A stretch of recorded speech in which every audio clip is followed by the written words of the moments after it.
Stħarriġ tal-Eurobarometru li sar bejn Marzu u April li għadda wera kif il-korruzzjoni għadda sors ta' tħassib serju għaċ-ċittadini tal-Unjoni tant li 68% taċ-ċittadini Ewropej jemmnu li l-korruzzjoni hija mifruxa f'pajjiżhom.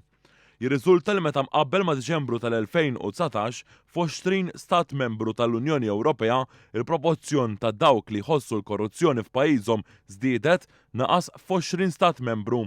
L-ikbar tnaqqis ġie reġistrat f'Malta tnaqqis sostanzjali ħafna ta' 24%. Wara Malta l-akbar tnaqqis fil-perċezzjoni tal-korruzzjoni ġiet irreġistrata fid-Danimarka, fir-Rumanija, fis-Slovakkja u fl-Irlanda. Dawn il-figuri ifissru li f'Malta bit-tnaqqis qawwi ta' 24% dawk li jemmnu li l-korruzzjoni żdiedet fl-aħħar 3 snin niżel għal 50% ta' dawk li ħadu sehem fl-istħarriġ.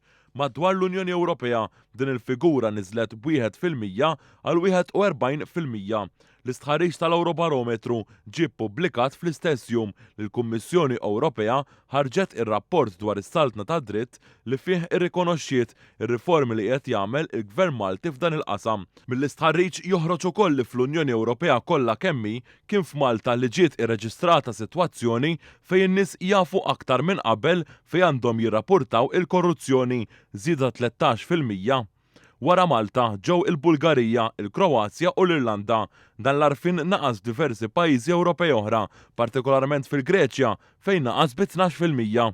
Mill-Eurobarometru ħareġ ukoll li l-akbar fiduċja li għandhom il-Maltin sabiex jagħmlu ilment dwar każijiet ta' korruzzjoni huwa mal-korp tal-Pulizija.